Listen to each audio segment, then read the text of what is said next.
In June of 1993, the city of Minneapolis, Minnesota, was struck by a tragedy that would haunt the community for decades. Inside a modest apartment building, in a neighborhood many considered ordinary and safe, a brutal murder unfolded, one that carried the hallmarks of rage, violence, and mystery. The victim was 35-year-old Jeanie Childs, a woman described as warm, trusting, and hopeful about life. She became the center of a crime so chilling, so deeply unsettling, that even seasoned investigators were shaken. What began as a local tragedy soon turned into a case buried in dust for 26 years. Until DNA, genealogy, and even social media combined to bring the truth to light. This is Footprint to Murder, the story of a single bloody footprint, a relentless pursuit of justice, and the man who thought he could hide forever. To understand this case, we must begin with Jeanie herself. Jeanie Childs wasn't famous. She wasn't wealthy. She lived a modest life in Minneapolis, often described as trusting, sometimes to a fault. Friends recalled her as someone who wore her heart on her sleeve, who dreamed of stability and happiness, but who also struggled with challenges that made her vulnerable. Her life, though ordinary to outsiders, mattered immensely to those who loved her. And in the end, it was her humanity, her vulnerability, that was stolen on that June night. On June 13, 1993, Jeanie's landlord noticed something was wrong. Her apartment door was unlocked, a detail that immediately raised alarm. When he stepped inside, he found a scene of horror. Jeanie lay lifeless, the victim of strangulation. The apartment told the story of a violent struggle, overturned furniture, scattered belongings, and in the chaos, one detail investigators would never forget: a bloody footprint, left behind as though the killer had mocked them with his presence. Detectives knew immediately this was no ordinary case. The violence spoke of personal rage. The footprint spoke of a man who believed he could walk away unseen. Police canvassed the area, questioning neighbors, searching for anyone who might have seen or heard something. But leads dried up quickly. Fingerprints were taken. DNA samples were collected. But in 1993, forensic science was still in its infancy. The evidence was stored, but detectives had no means of finding a match. As days turned into weeks and weeks into years, Jeanie's case grew cold. The bloody footprint, once so promising, became a haunting symbol of a faceless killer walking free. Years passed. Minneapolis changed. But inside the police department, Jeanie's files sat in storage. Detectives who once swore they'd solve the case retired. New officers took their place, inheriting boxes of unsolved crimes.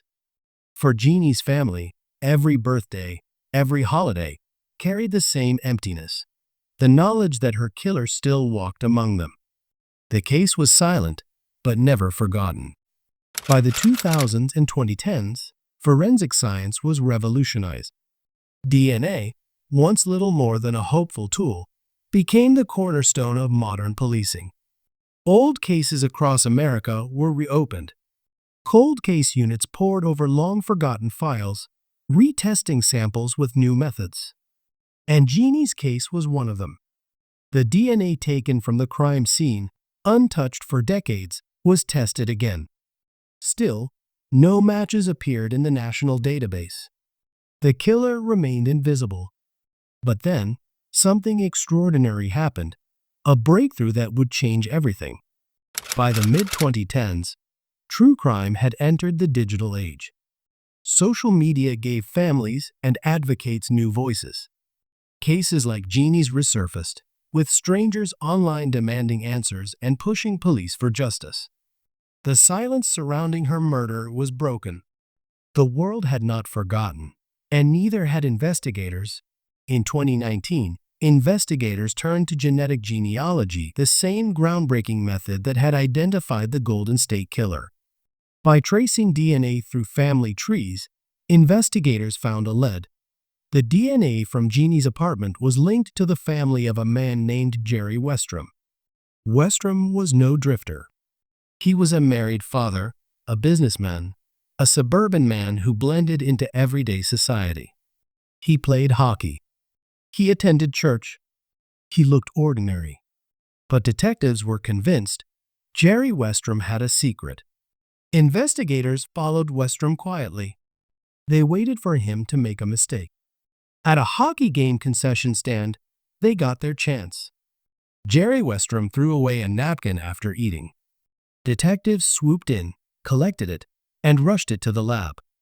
The results left no room for doubt. The DNA on that napkin matched the DNA left at Jeannie's crime scene in 1993. The bloody footprint finally had a name. In February 2019, Jerry Westrom was arrested. The case that had sat unsolved for 26 years suddenly burst into the headlines. In 2022, his trial began. Prosecutors presented the DNA, the footprint, the circumstantial evidence. Westrom's defense crumbled under the weight of science. After decades of silence, the jury spoke, guilty. Jerry Westrom was convicted of the murder of Jeanie Childs. Are you familiar with these buildings here? They're in South Minneapolis. They're called the Horn Towers. No? Okay. Let me show you a different picture. Familiar with those? Are you familiar with Lake Street? Yeah. Okay, do you know what the Kmart is on Lake Street? Yeah. Okay, so if you look at this map here, you'll see that you have Kmart is right here. Okay. And then these are where these three buildings are, the Horn Towers. So Kmart's right here. This is Blaisdell. This is 31st. This is Pillsbury. And these are three tall buildings. And they're called the Horn Towers. People from out of Minneapolis may not know them as the Horn Towers. But does this look familiar to you at all? Have you ever been in those buildings that you can remember? No. Okay. Let me ask you this. In 1993, okay, did you ever date anyone in Minneapolis? No. Okay. Did you ever, and I'm sorry I have to ask you this question, okay, I'm not trying to embarrass you, but did you ever have sex with a female in Minneapolis in 93 that you remember? Not that I recall. Okay. Okay. Does this lady look familiar to you at all?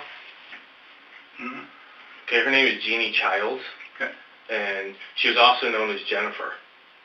And so she is a person that lived in these buildings in 1993. Okay.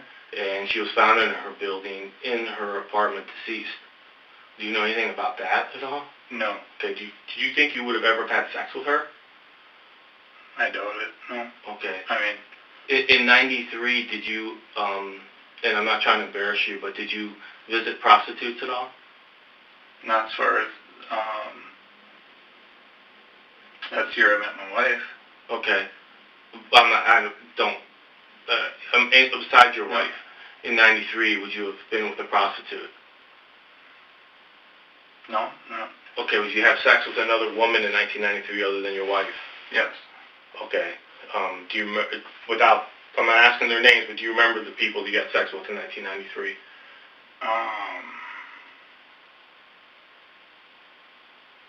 No. I mean, not off the top of my head, no. Okay. But did any of the women live in Minneapolis?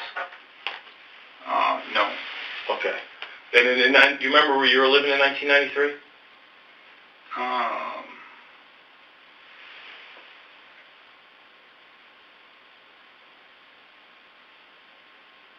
In Apple Valley. Okay. Does Egan sound right? Would you have lived in Egan in 93?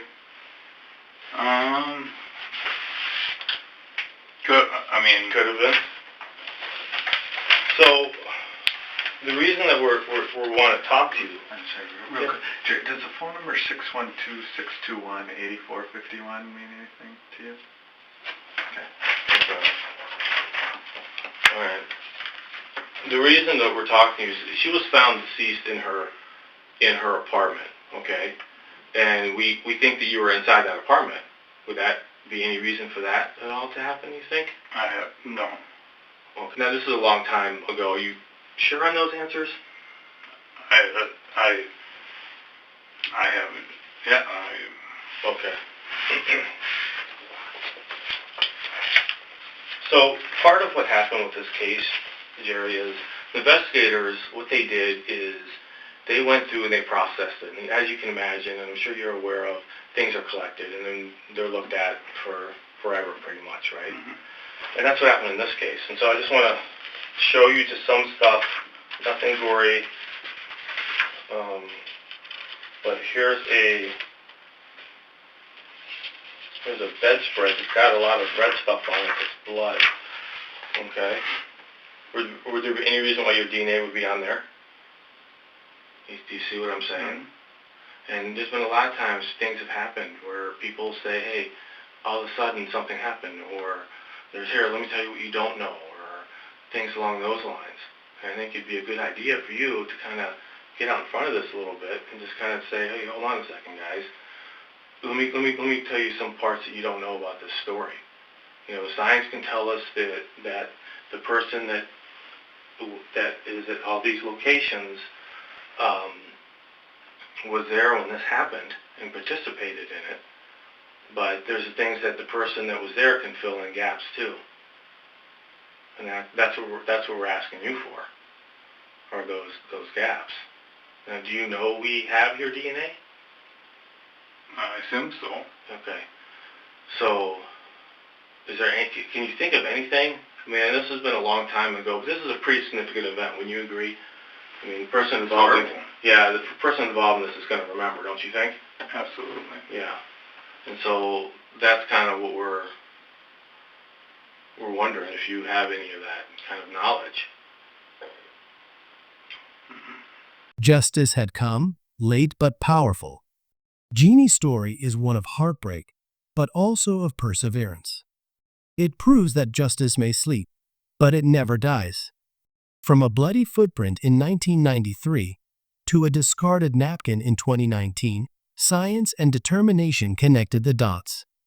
For Jeanie's loved ones, the pain will never fully disappear. But after 26 years, her killer can no longer walk free. Thank you for watching this in-depth look at Footprint to Murder, the 1993 killing of Jeanie Childs.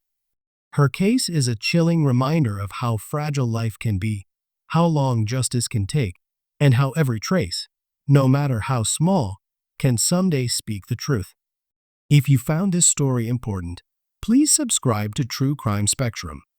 Your support helps us keep these stories alive so that victims are never forgotten and justice is always pursued